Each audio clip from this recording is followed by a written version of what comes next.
Hi, everybody. This is David Nevins. Welcome to our program. And this is City Biz. And our interview today is with Tom Bailey. And Tom is the new, or relatively new, I think it's been a few months already, CEO and general manager of the Lyric Baltimore. Tom, welcome to our program. Thanks, David. It's a pleasure to be here. So, Tom, I would like to think that most of our viewers have been to the Lyric Baltimore, or at least are familiar with it, given the fact that it's been around for 130 years, though admittedly, I don't think we have any viewers that have been around for 130 years. But I know you're new to Baltimore and new to the Lyric. But you're not new to the field. You've had a transformational career in California and New York. So just tell us a little bit about the how you got here and some of your work in some of your previous locations. Sure. I've been a concert business guy for a long time. My role in the concert business started sort of as a fluke. I was helping a friend who was managing a box office in a place called Shoreline Amphitheater in California. And I was just selling some tickets. And then after we'd sell tickets, we'd go and see the show. I did this for a while and I kept kind of getting promoted. I was a box office manager. And then I started working at a place called the Fillmore in San Francisco. And after a few months there, I was appointed the assistant GM. So the Fillmore is famous 1,200 capacity club in San Fran, and beautiful place. I also at the time worked at the Warfield in San Francisco. So I went to college out there. So this is where my background was. In 2004, my girlfriend at the time got a job working for Clive Davis, who's a famous record producer. Of course. And we moved to New York. So for the next few years, I started working at the Knitting Factory as a night manager. That was in Tribeca, and there was difficult because you'd have to manage 3 stages all at the same time and pay like 9 bands a night. It was crazy. From there, I took over. I got a GM offer at the Blue Note Jazz Club in Manhattan, and I spent 7 years there, focused on increasing food and beverage, having quality offerings, and also just on really tightly producing those shows. It's a beautiful place there. You're very close to the artists, and it's a very unique experience. From there in 2012, my friend Pete Shapiro and I decided to go into business and reopen a famous old place. So it was called the Capitol Theater in Port Chester, New York. You could probably get some idea of what the place looks like if you look at my background. But that was a 1926 Thomas Lamb architected, if that's a word, theater. And it had there were a lot of unknowns. Originally, we were going to lease the place, but we ended up having to buy it. Pete bought it. And we did a lot of sort of unique things there, including bringing in projection screens, which hadn't really been done very much, in a theater of this size, putting in a great sound and lighting system, truly top, leading edge, top of the line. And then taking a seated floor and turning it into what's called a raked or a sloped general admission floor while maintaining the seats up in the balcony. So that was a great project. It ran, like I said, my time there was from 2012 until 2019. In 2019, I had an opportunity to come back to California. I went to school in Palo Alto, and some folks there wanted to build a new nightclub in the peninsula in a place where there hadn't been one in years. So I was tasked to do that, and we constructed a 500 capacity theater called the Guild Theater, and it was essentially an old 1925 movie theater that was relatively dormant. It didn't. They showed a lot of films, but they didn't have a lot of audience. So what we did was keeping the capability of showing movies if we wanted to. We also brought in, again, this time architected from the ground up, sound, lights, a beautiful barn-run dressing room downstairs. It was a very well-funded money being situated in Silicon Valley. That is, it was well-funded with money. So it was kind of one of those dream projects where you get to do whatever you want to do. And boy, it turned out beautiful. It's a great place. And I was there for 5 years. And at the end of my 5-year contract, I saw an opportunity to come out to Baltimore, a city to which I'd never been. The Lyric was a famous place, and I'd heard friends who'd been here, but I had never. So I came out and began the lengthy process of meeting with the board president here. And after about 3 months, I accepted two jobs, the one I applied for, plus another one that they tacked on at the end. So I've been here all of 3 months. I'm new to Baltimore. I'm learning a lot about the industry and the business and how it differs here from places like New York City and San Francisco and the like. Well, that's great, and we're fortunate to have you. So I know among the older members of our audience, they remember the Lyric Opera House, and but you're not really an opera house anymore. So tell us a little bit about the Lyric, and the number of seats and the kind of performances that you have today, and what you think the future holds for this great and iconic venue. Well, good questions. First off, the number is 2,563 seats, although there's also some standing room, so we can go a little above that sometimes. The Lyric's kind of a unique place. I have three goals in running the Lyric. The first one is to present top talent on the Lyric stage. We've hosted in recent years comedy, opera, symphonies. Sergei Rachmaninoff played here in the 1930s, I think. And also rock shows like Pink Floyd and Aretha Franklin. Back in the day, in the 1800s, I'm told they even did boxing here, believe it or not. Huh? You used to have a flat floor back in the day. So the first goal is to present shows. My second goal here is to support our education program, and it's an arts education program. The youth served are Greater Baltimore youth from between the 5th and 12th grades. And the third part of our mission statement here, if you will, is to support and keep alive this old theater, which is on the National Register of Historic Places and has been here since 1894. So going forward, my experience in the industry, my principal goal is to try and increase our show counts, to try and bring in more diverse quality programming, and also to update what ancient systems there are here. So, some things are really modern and some things are not. And there's always a triage of what you need to repair and what you need to address. But upgrading the technical capabilities of this room is one of the things I really look forward to doing as well. That's great. So how many shows annually where are we today, and what are your goals in that regard? And give our audience some examples of the types of shows that you're hosting today. Sure. So specifics, right now, Lyric hosts between about 80 and 100 shows per year, public shows. And I'd like to see that number get to more like 120 and 140. I saw statistics recently that the average venue in Maryland holds about 143 shows a year. And so that's a good thing for us to aim for. In the most recent history, the thing that the Lyric's been best known for is top-tier comedians. And the reason is very simply because it's just such a warm, comfortable room to present comedy in. And we've been able to ally with some great, great partners in this. Basically, the top touring comedians are represented by agencies and promoters. And the three with whom we're working principally, as well as some independent promoters, are simply the best. The guys at Outback, the guys at Live Nation, the guys at Bowery Presents are bringing this top tier.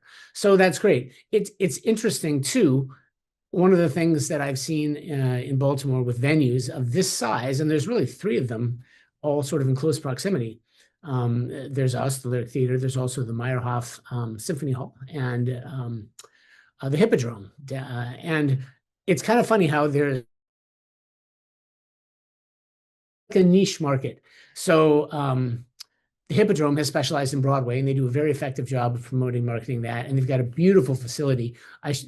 Their room down there was also designed by the same architect as the one that I worked with in New York. So I have a soft spot for that. And then the Meyerhoff, of course, the Boston Symphony Orchestra is situated there, and they do top tier class act shows. So we get kind of a lot of everything. We can do urban shows here. We can do, basically blues. We can do R&B. We do children's shows. It's been a while since we've done the opera, but we could do it if we had to. And My goal here is to be as flexible as possible in presenting programming so that we can attract all different types of people from all kinds of different walks of life. And it's been it's a steep learning curve right up front to try and read your audience and learn who comes to what kinds of shows in Baltimore. But we're picking up on it pretty quickly, and I'm fortunate to be working here with two guys who have a great deal of experience in the market. One is Chris Heacock, who's our talent buyer. He's spent 13 years here. And the other is Jamie Bell, who's our production manager, and he's been here even longer than that. So, I mean, it's really easy for me to just try and find the types of talent we want to do and start bringing it in. So look for changes to start coming pretty soon. Yeah, no, it's very exciting, and I know Baltimoreans and not just Baltimoreans, because I know that you do quite a job drawing patrons from throughout Maryland, including the Washington D.C. Suburbs as well. So it's really a wonderful, classic, and as I said, iconic venue. And I guess you would say the acoustics are perfect for comedy. But I've seen musical groups there, and it seems to me the acoustics are pretty darn good for those as well. Yeah, the acoustics here are unique. It's one of the things that makes every room special is, how different they are.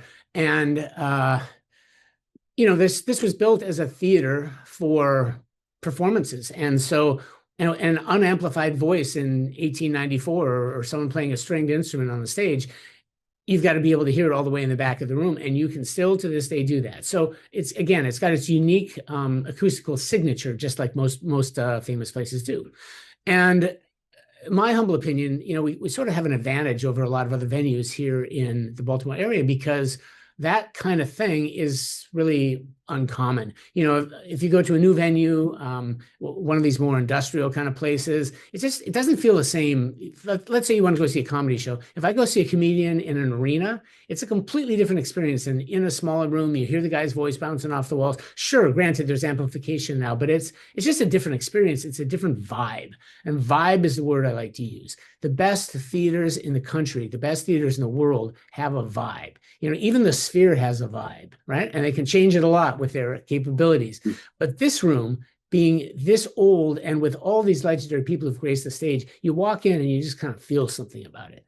And Yeah. I think that's my favorite part of the of this, taking this new venue over and trying to propel it to an excellence.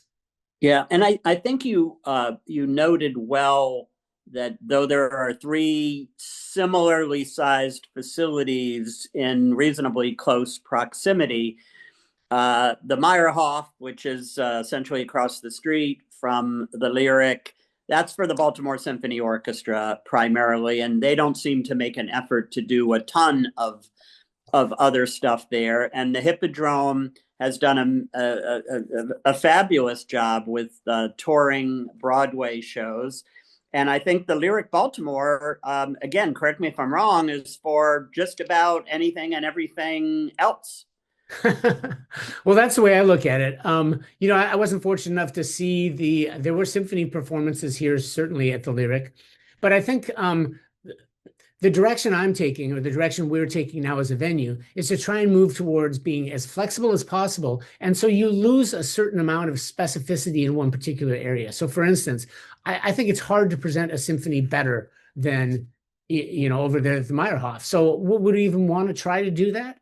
I don't think so. I think we'd really prefer, if I'm a fan of the arts in Baltimore, I want to see the best things at the best places. So if I want to see Broadway, that's where you go and do it. Now we put some ballets on our stage. I did Cinderella here not too long ago, and that was very popular with the families, by the way.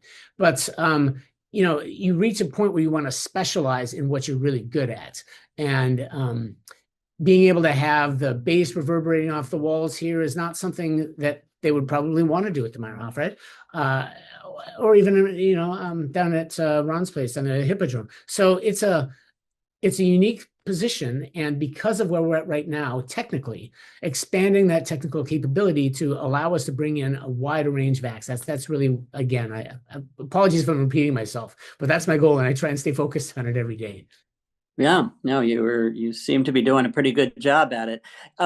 Tom, you alluded a few minutes ago, and maybe a little bit more than alluded to the fact that you're not just a performing arts venue, but you're also an important educational organization for Baltimore. Um, Talk a little bit about the thriving education department and some of the programs that they have, and what you hope to grow that into as well. So I was speaking with the director of Maryland Council for the Arts the other day, and he said, you know, the gem of the Lyric is your education program.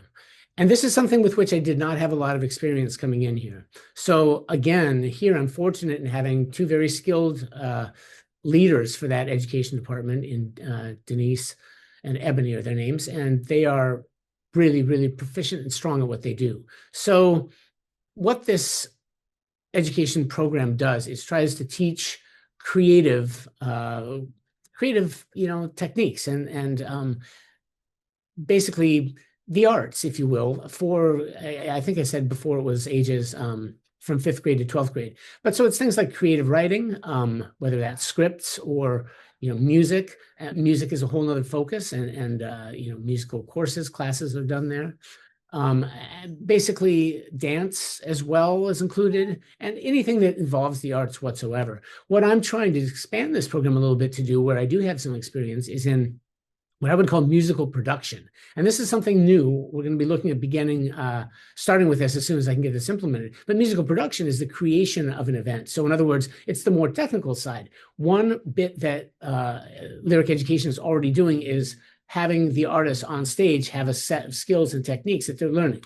And the other thing is someone's got to be able to produce those shows. So all of the people who run sound, all the people who do the lighting, the production managers, set designers, all this kind of a thing. That's something I think would be a fascinating way to augment an already strong education program. And I'm looking forward to trying to undertake that very shortly.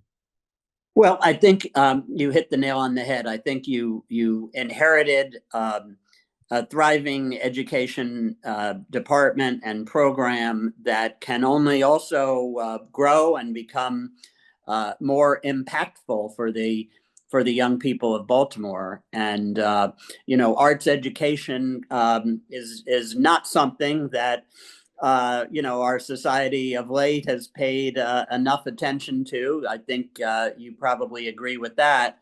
And so the Lyric has taken the opportunity to step up to the plate and make a difference there. And I applaud you and your team for helping to make that happen. Well, thanks, David. Let me say one more thing about that. One thing that the integration of the education bit with the performer bit is really, really strong. If you're a kid or a child and you are interested in music and someone who you like comes through, if you actually have an opportunity to have any kind of interaction with or participation with that, it can really change the way you feel about things. And empowering and being creative and the ability to do these things in conjunction with somebody who you respect because of their music or the way that they act on stage, it's a really strong thing. So we're looking to find ways to further incorporate the education program with our actual performers here. And I think that's something we should be able to do. I know a few who I think would be delighted to help teach Baltimore kids what they do for a living, how they do it, and what they enjoy about it. And I'm really looking forward to getting that started. Well, that's really good to hear. I think that's a move in the right direction. I know. So it was interesting, Tom. You said that again. Correct me if I'm wrong, but that you had never been to Baltimore when you came to interview for the job. So now clearly you have experienced what a lovely evening or afternoon taking in a show at the Lyric can be all about, and maybe going to one of the local restaurants for dinner or a beverage before or after. They're also convenient. Even parking is relatively convenient, and the whole thing just seems to really work. Yeah, Mount Vernon's a great neighborhood. I chose to live here as well, so I live about 5 blocks away. So I literally walk past all these places as the Lyric's letting out sometimes for the night. I see the restaurant employees go, "Oh no, here come the Lyric people." But actually, it's a good thing. They're happy about it. They're just tired. But You know, it's a great neighborhood, and I'm embarrassed to say I haven't had a chance really to get to many of the other places out and around the city because I have been so fixated on trying to get this as quickly as possible up and and start making some improvements. But that said, nearby here there's a ton of great restaurants. Absolutely, parking is relatively easy over at the Fitzgerald, and we're looking to further enhance that and do everything we can. I've just met our neighbors at UB. They're fantastic. One of the provost is on our board of trustees, so he's been extraordinarily helpful in setting up meetings. So it's been really, really, really busy trying to organize, orchestrate everything, and then eventually to start making changes to my team here so we can go in the direction that we're trying to go.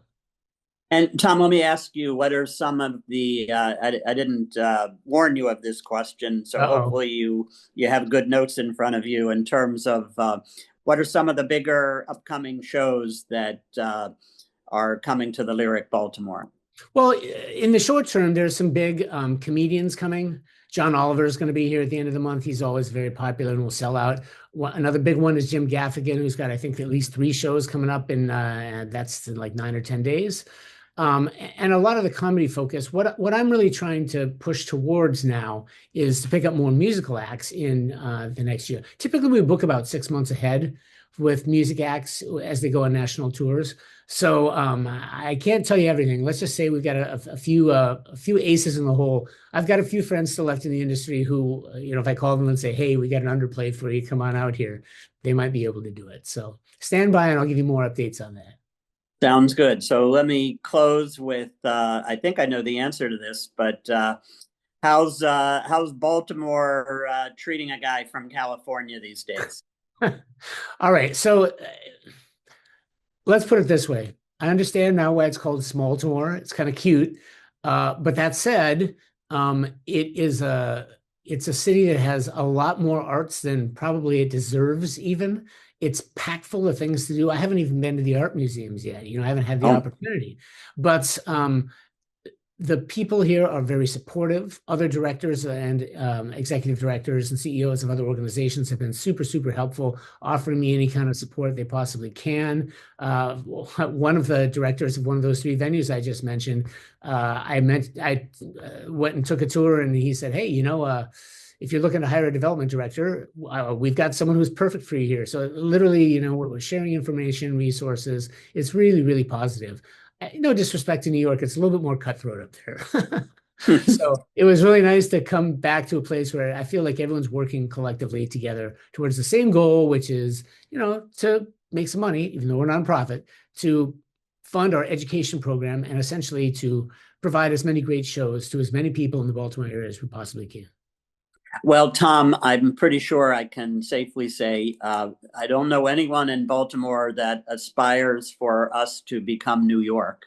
Uh, and we love small town Baltimore or Smalltimore as you noted. And I would just advise all of my podcast friends and viewers and listeners to try to go out of your way. It's not too far out of your way, and take in a nice evening or afternoon at the Lyric Baltimore. You'll walk in and you'll see that it's you'll know that you've been there before, and it's still there, thriving after what is it now, 131 years, Tom? Correct, sir. You are correct. 131 years. Yeah. So I know that almost all of my friends, if pressed, can remember probably the first date they had or the first show they saw at the Lyric. In any event, Tom, welcome to Maryland, welcome to Baltimore, and keep up the good work. We look forward to